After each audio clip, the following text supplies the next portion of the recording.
And welcome, good friends, survivors, to some more 7 Days to Die. And unfortunately, we're not going to be talking about these fine ladies. No. We're going to be talking about Alpha 19.5, which has gone stable.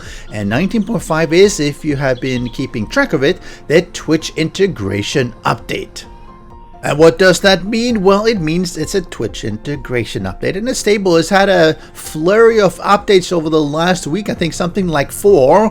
But let's have a look at a little bit of the patch notes. I'm going to go through the patch notes, then I'm going to go through really what does this Twitch integration really mean. It's still a beta, so they're still making changes to it, and I'm sure they're going to be making changes for Alpha 20 as well. But I'm going to go through what's there now in Alpha 19.5 and how it works a little bit and provide some details. There's a lot of documentation in there, so I might be sort of glossing over some. Go and have a look at it. There are some links. I will leave that in this description of the video as well.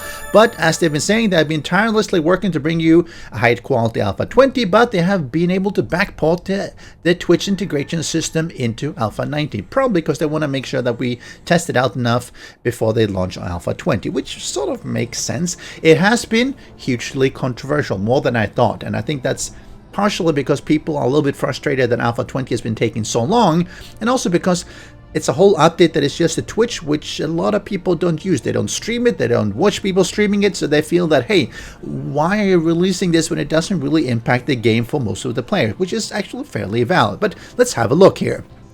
What they've done, they've added the first version of Twitch integration. There have been some other changes there: Voxel mesh pooling, chunk decal, the fading, distant terrain mesh detail, blah blah blah, dtmaxlod console command, which is basically more of optimization and graphical pieces, which you might or might not really notice when you're playing the game. Something that you probably do if you're using controllers is that they now allow to select the steering mode on the controls by pressing DPad down.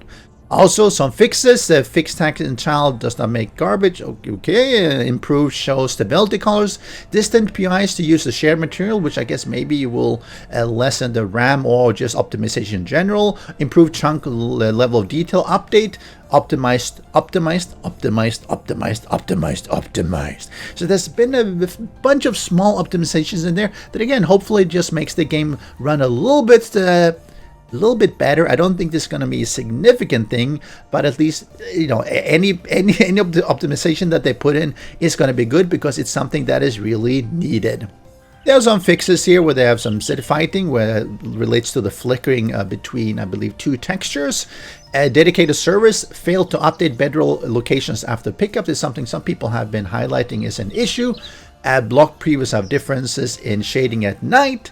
The block preview for normal blocks leaking a mesh on each update. Leaking a mesh? That sounds bad. Create mesh having to destroy needed colliders. Empty voxel meshes were being created. PI meshes and material leaks. Distant PIs distant POIs could load rather and leak extra invisible objects, and chunk level of detail update not using XZ center for distance. So again, just fixes that I think will make the game just does it a little bit smoother, and it's things that they have been just fixing as they go along. I don't think it's going to be anything that is extremely significant, but any small bit helps. So what is this Twitch integration? How does it work? Well, let's hear from Lathan, who actually has been doing, I believe, the bulk of the development and testing. How it works, as you're talking. Actually, I'm going to pause for just a moment to say all this. Really need a command. As you're talking, the last time you speak, you get 1 point every 10 seconds for 5 minutes. If you are a sub to the channel, you get 2 points. If you donate any bits, you get that much in points. And then the commands will pop up on the right side up there. There are cooldowns. How do you spawn stuff? Okay, so actually here, I'm gonna point real fast. See Twitch status 2 minutes 22 seconds. So how this system works, it's actually based around, so the whole goal of this is for you as the streamer to still be able to play the game, not for you to be overwhelmed and just, you know, we spend 2 hours of you just non-stop spawning stuff on me. So it has built-in cooldown. And how does this look in game? Well, something like this, where people are spawning things that you see on the right side.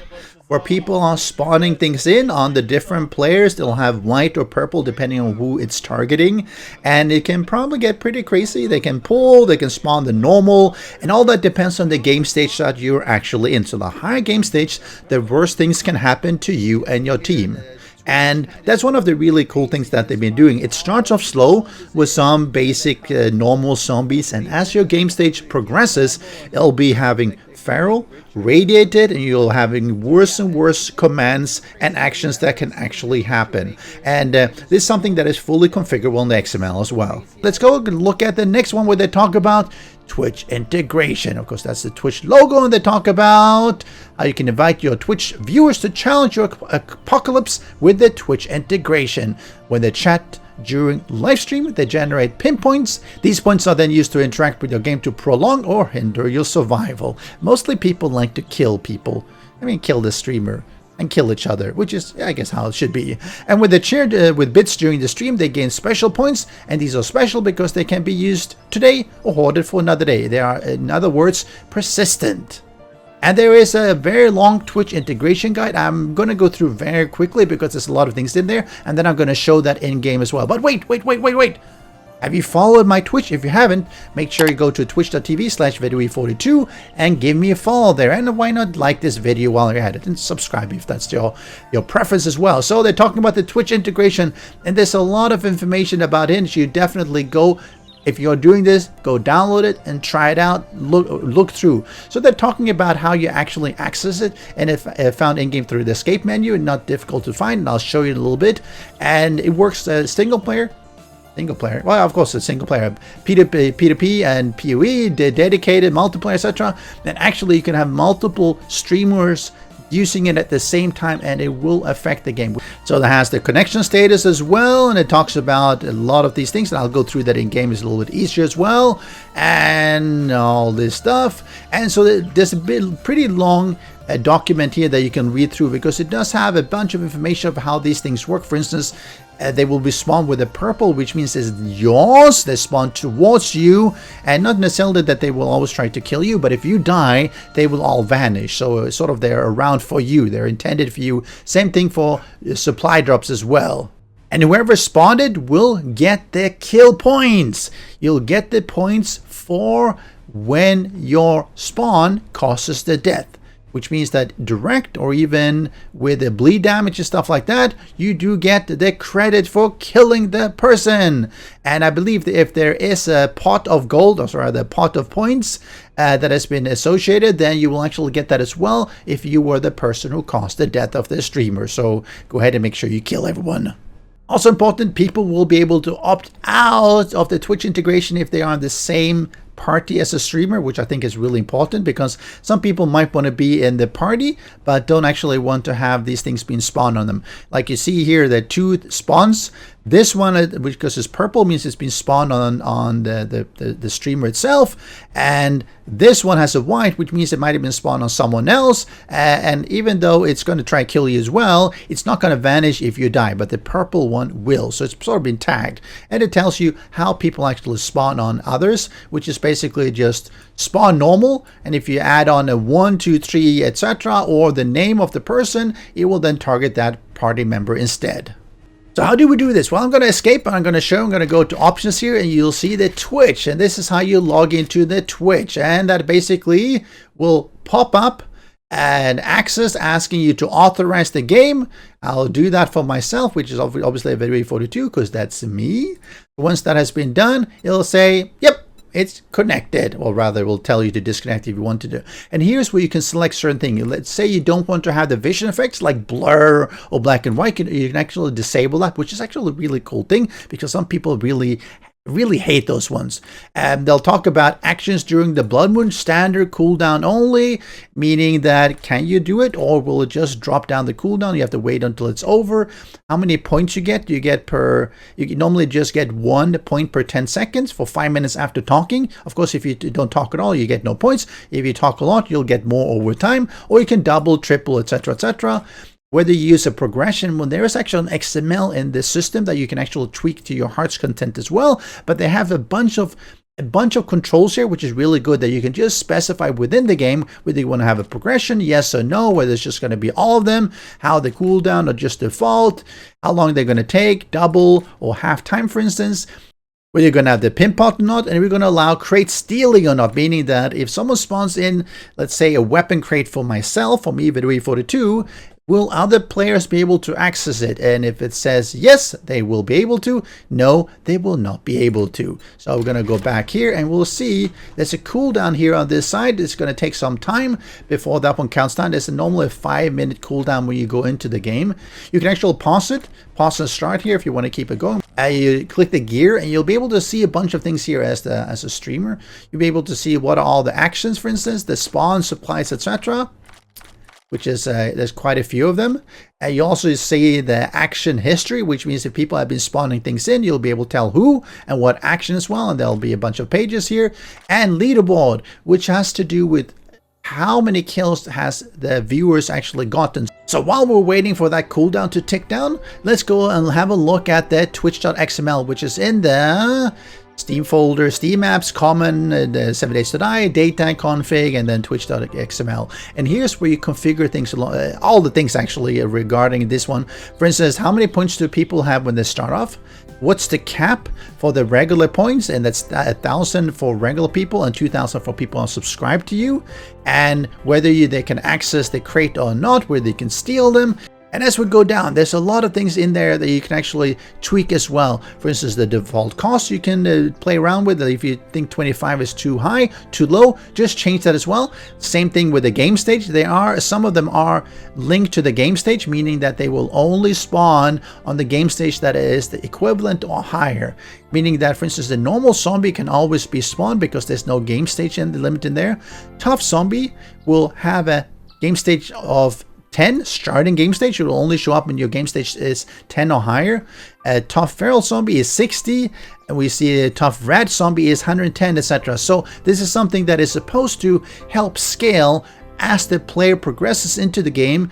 Higher level, higher day count, and I guess better equipment. So these are the different ones that are being spawned in here. It actually will mention about which game stage that they appear, their cooldown, etc. And that's all linked to the actual file, the twitch.xml file, which is basically defining all these things. So if you want to change these things, you basically change this file. Make sure you make a copy of it just in case you mess it up. Aha! And here we found, or I found actually, I believe this is the default one. This is the start cooldown, the one that has 5-minute countdown. Apparently also has the 5-minute death cooldown. And this is something that I would probably personally end up changing.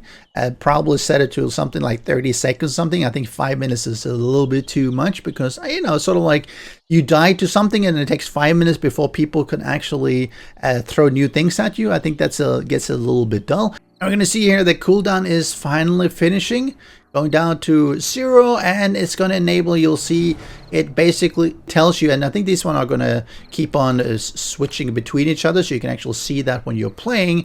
But basically, if someone had 100 points, they would be able to supply weapon, and in order to give me a weapon, they could regenerate, they could give you fast, they could give you slow, energize, they could give you some different things like scared and everything. And you can see the early on things is basically because my game stage is so low, there are no zombies or anything.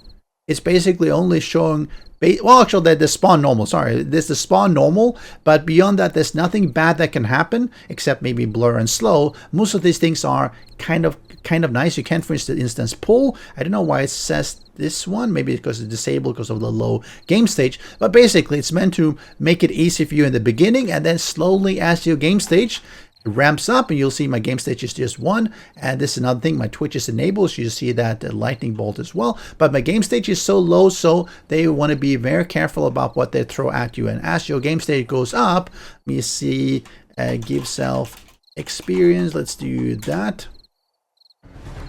I am now game stage 43. You see suddenly all these things unlocked because now there's a bunch more things that they can actually give because the game stage is higher, meaning that the player has progressed into the game and is ready for a bit more of a challenge. So that's really nice that they've done it this way. They put in some default. If you want to make it harder or easier, you can do that, but at least it gives you basics for how to get this started. I personally think that any update is a good update, but like everyone else, I am anxiously waiting Alpha 20, which I don't think we're going to be seeing that anytime really soon. I mean, I do hope it's going to come during the summer period, but again, it might be late summer, end of summer, fall, winter next year or something. We haven't really been getting much information from the fun pimps on that, unfortunately, but hopefully you enjoyed this little video guiding you into Alpha 19.5, and whether you use Twitch or not, hopefully it's not something that has delayed any of their progress on Alpha 20. I don't think so. Most of these things they could have probably easily just waited until Alpha 20 to put into the game, but then we wouldn't have it now to play with. And as they said, they have been able to backport it, which probably didn't take that much effort, because it's probably essentially going to be the same thing for Twitch integration for 19.5 and Alpha 20, maybe with some of the bug fixes and everything. So I don't think that has going to be a part that is delaying Alpha 20. So I'm glad that at least we have it now.